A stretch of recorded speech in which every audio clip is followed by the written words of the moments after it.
Welcome back to this lecture. In this video we will discuss DBScan algorithm. It is density-based spatial cluster analysis. In DBScan we have a definition for density, that is the number of points within a specific radius. So what we call this is epsilon.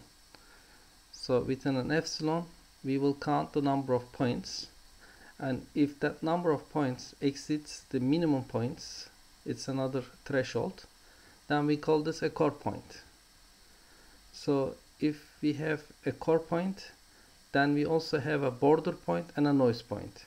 So a border point is a point, it is still within epsilon distance of a core point, but doesn't have enough number of points in its neighbor. And noise point is everything else. So I will demonstrate this with a picture in the next slide, but we have 3 points: core point, a border point, and a noise point. And core point is the interior of a cluster, border is still an interior, noise is an outlier, it's outside that cluster. Also note that we will point the point itself as well, count the point itself. So we have 3 points, we have A, B, and C. A is a core point because within epsilon distance, that's radius, we have minimum number of points which is set to 7. So let's count itself first. That's 1, 2, 3, 4, 5, 6, and 7. So that's also another point. That B is also within that count. So we have 7 points within epsilon. So therefore we call this a core point. We may also check if this other point is a core point. In this case you can actually draw a circle, and likely it will include this last one as well. Likely this is also a core point. But a border point, like in this case it is B, it is within a epsilon distance of A, which is a core point, right? So we draw epsilon, which is the radius that we are looking. So there is maybe more than A being a core point within that, but it doesn't have enough number of points. So if you count 1, 2, 3 and nothing else, so that's less than 7. In that case it will be called a border point. Then we also have a noise point, and you can take noise point C and take an epsilon.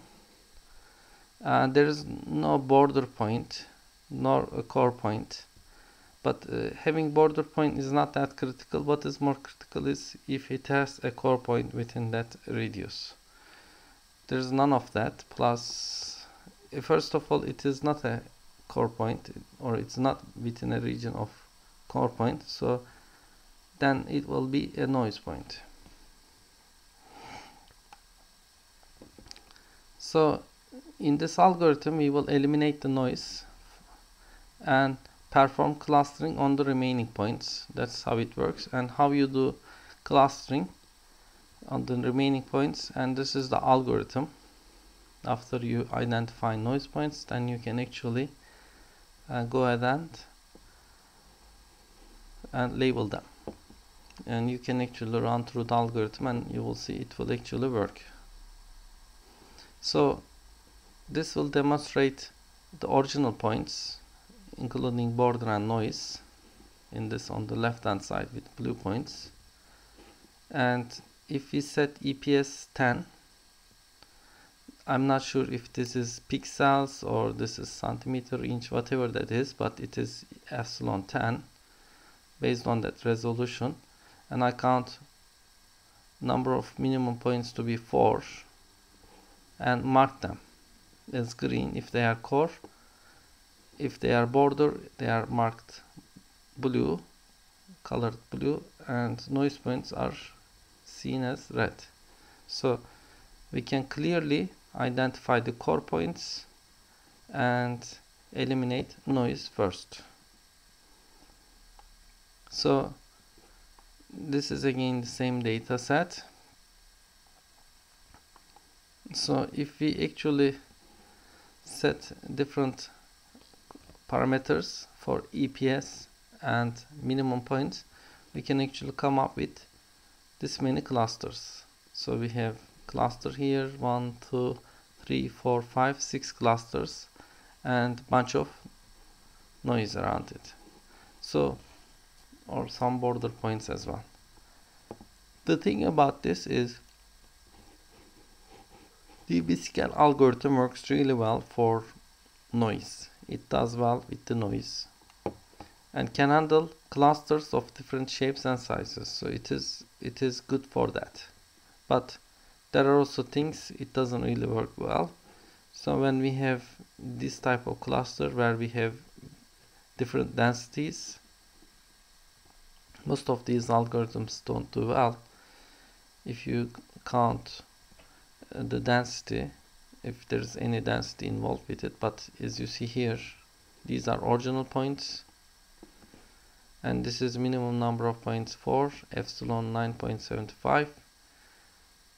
We got this many clusters, so basically we have 1, 2, 3 clusters, and if we set minimum number of points to 4 but epsilon 9.92, then we have a very different picture. So with slight increase we are actually including many more points and a different number of clusters. So as you see, it is quite sensitive. With slight changes it can actually count very different clusters. Therefore it is not good in that if density varies. Also it doesn't do well when there's more dimensions in the data.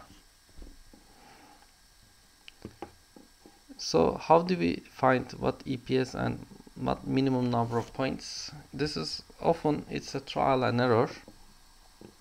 Idea is that for points in a cluster, their kth nearest neighbor are at roughly the same distance.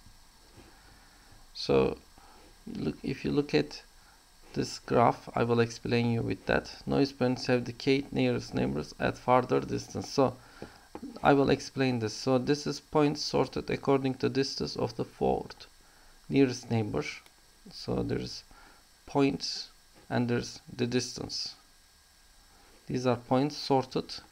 So this point here has like, so if we take about 500 points, the up to 500 points have less than 5 pixel, for instance, distance in their fourth nearest neighborhood. So if you go up to almost 2700 more or less, you are looking about 10 pixels. Most of, if you set this, you will include many more points, and other points on this part here are, you may call them noise. So you may actually find an elbow and then use that as a guide to set what distance and what maybe epsilon you can use. So this will tell you a bit about the EPS. So that's where it breaks. And this is the case when we have the fourth nearest neighbor. So if you want to use 10, then you can also plot such graph and decide what distance will work for that in that case. So plot sorted distances of every point to the its kth nearest neighborhood and decide. So this is where we will stop with DBScan algorithm. This is also quite useful. We already talked about k-means, hierarchical clustering, and we also talked now DBScan. See you in another lecture.